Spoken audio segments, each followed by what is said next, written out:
ini kayaknya ada kesalahan juga ya. Sebenarnya kelas penggantinya harusnya 3 SKS, tapi ini sebenarnya cuma 2 SKS jadinya. Harusnya mulai jam 14.30 sampai jam 17. Ya, jadi karena keterbatasan waktu mungkin ada yang saya skip gitu ya.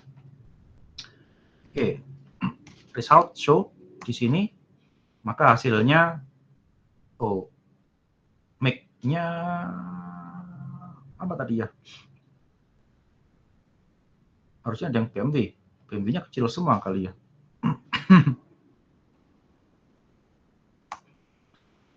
Ya, jadi kalau BMW ini akhirnya muncul ya yang BMW. Kemudian kita bisa nyoba, misalkan mau nyari yang harganya di atas 27 lah gitu ya. Kira-kira yang mana?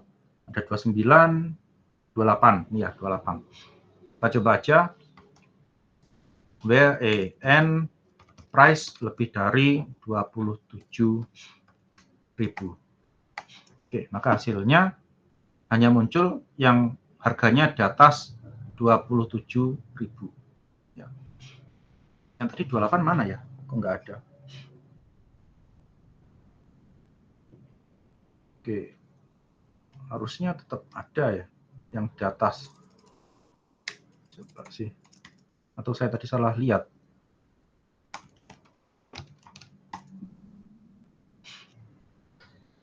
Ini harga 24. Oh ya, di atas 27.000 ya. Ya cuma 30, 41, 36. Oke, 30, 41, 36. Ya, benar seperti itu. Nah, jadi ini contoh ya bagaimana caranya kita mengambil data yang awalnya dari SQL, dari CSV, kemudian kita bisa operasikan menggunakan Spark SQL ya. Kemudian kalau mau menghapus tinggal drop temp view gitu ya. Jadi kalau tadi pakai create or replace cars ini ya. Kemudian kalau kita mau menghapus kita bisa menggunakan drop di sini. Drop katalog. Ini bukan DF ya, tapi Spark katalog drop temp view cars. Sudah berhasil di drop. Jadi kalau sekarang kita coba lihat ya Spark katalog apakah ada tabelnya dari cars. Ini hasilnya false ya. Tapi kalau kemudian kita coba buat ulang gitu kan ya. Manggil ini. Oke, ini contohnya kalau nggak ada ya tadi ya. Kalau nggak ada, ini saya panggil di sini nggak bisa lagi. Ya. Ini akan gagal. Ya, karena cars-nya sudah nggak ada lagi, sudah di drop view-nya. Sehingga kalau mau benar, berarti kita coba bikin lagi view-nya. Oke, baru akhirnya kalau kita lihat apakah eksis, ya, akhirnya hasilnya true, bukan lagi false. Ya, itu contoh ya. Nanti bisa juga dicoba-coba bagaimana untuk subquery, ya. Ini mungkin saya copy aja langsung.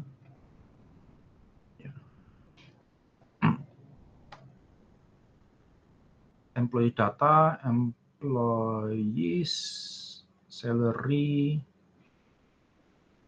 datanya mana ini? Salary data, oke ini.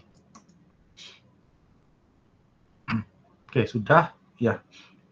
Kemudian ini akan saya buat dua view baru, ya, employees dan salaries. Ya. Sekarang kita coba ya panggil Spark SQL, ini result. Oke, jadi select name from employees where ID in select ID from salaries where salary lebih dari select average salary from salaries. Oke. Jadi ini apa namanya, contoh subquery. Ya. Sekarang kita dapatkan hasilnya.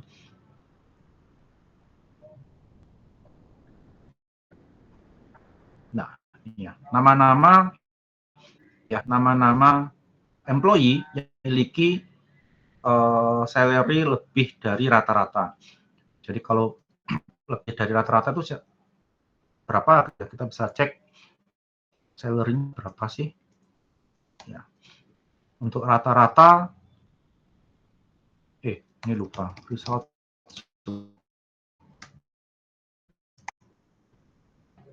Jadi rata-ratanya 68.000. Nah, siapa saja yang lebih dari 68.000 kita bisa melihat. Ya, jadi ini kita join sebenarnya tadi ya. Yang lebih dari 68.000 ID 6, ID 5, berarti 16.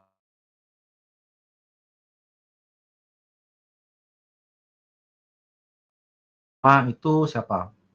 Emily, David, kemudian 7 Michael, kemudian 8 itu Lisa, dan juga William. Ya, hasilnya kita bisa melihat benar ya. Emily, David, itu Lisa, William. Jadi nanti mungkin contoh juga gitu ya. Kalau kita nyoba pakai window function yang bikin rank.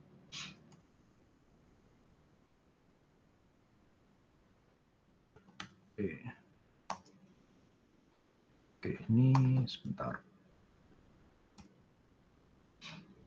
Windows spec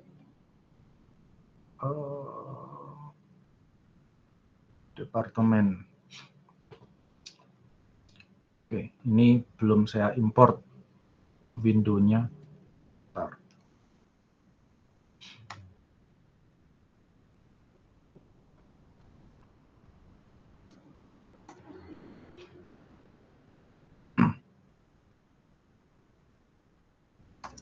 Tuh, copy.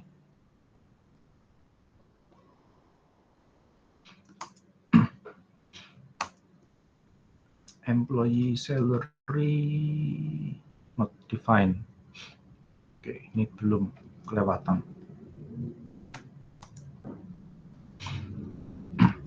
Oke, ini contohnya kalau kita join, kemudian kita ping, ya, kita dapatkan seperti hasilnya. Ya, jadi ada kita grup berdasarkan departemen, kemudian kita urutkan berdasarkan salary tertinggi ke rendah, ya, descending ini. Jadi akhirnya ini tinggi, rendah, semakin rendah. Rank-nya 1, 2, 3, dan seterusnya. Jadi contoh, kalau kita lakukan window, ya, dengan melakukan partition, ya, berdasarkan departemen dan juga order by salary. Nah, nanti kalau mau menghentikan, kita bisa menggunakan spark stop seperti ini kalau sudah selesai, ya. Oke, mungkin sedikit lagi, ya. Mungkin saya contohkan juga. Mungkin ini tadi masih banyak yang salah ini.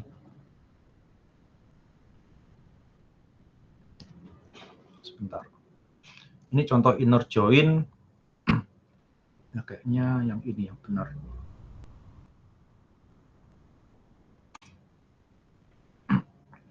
Oke, muncul ini ya. Jadi mungkin saya buat aja di sini. Saya simpan ke MyDF. Jadi contoh kita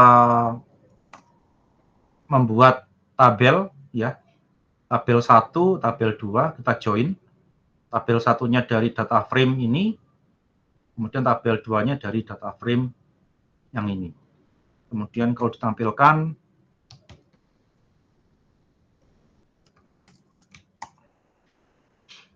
maka muncul seperti ini, ya. Jadi hasil join dari dua tabel, tabel 1 dan tabel 2, ya. Nah, sekarang kita coba untuk mengambil data dari hasil itu tadi. Cuman bedanya datanya ini kita dapatkan dari MyDF tanpa harus membuat view baru, gitu ya. Jadi kalau tadi kan df.create temporary view. Nah, di sini nggak perlu pakai temporary view, tinggal kita masukkan seperti ini. Ya. Jadi df ini mungkin ada yang salah. .b, kemudian di sini min b ini nanti berisi 5, ya, di replace ini. Kemudian df sama dengan mydf. Jadi yang df ini diganti menjadi mydf, yang data yang ini. Ya. Kenapa kita menggunakan titik 2 min b ini? Karena biasanya digunakan untuk mencegah SQL injection. Jadi hati-hati. Ya. Kebetulan ini nggak ada datanya, kita coba aja yang lebih dari 4. Ya, kalau lebih dari 5 nggak ada. Kita ganti menjadi 4, akhirnya hanya muncul 25. Nah, bisa juga dengan menggunakan tanda tanya. Ya.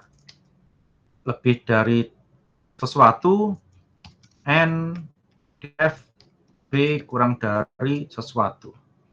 Nah, di sini kita ganti menjadi ARGS. Oke, lebih dari berapa kira-kira ya? Lebih dari 1 kurang dari 5, gitu aja ya. Berarti munculnya hanya yang 34. Ya. Jadi lebih dari 1 kurang dari 5. Oke, hasilnya kita dapatkan seperti ini. Ya, jadi kalau di sini tidak perlu kita beri nama min b kayak gini ya, tapi kita ganti menjadi tanda tanya. Ya. Atau mungkin bisa juga kalau mau pakai yang titik 2, kita beri nama juga bisa. Ya.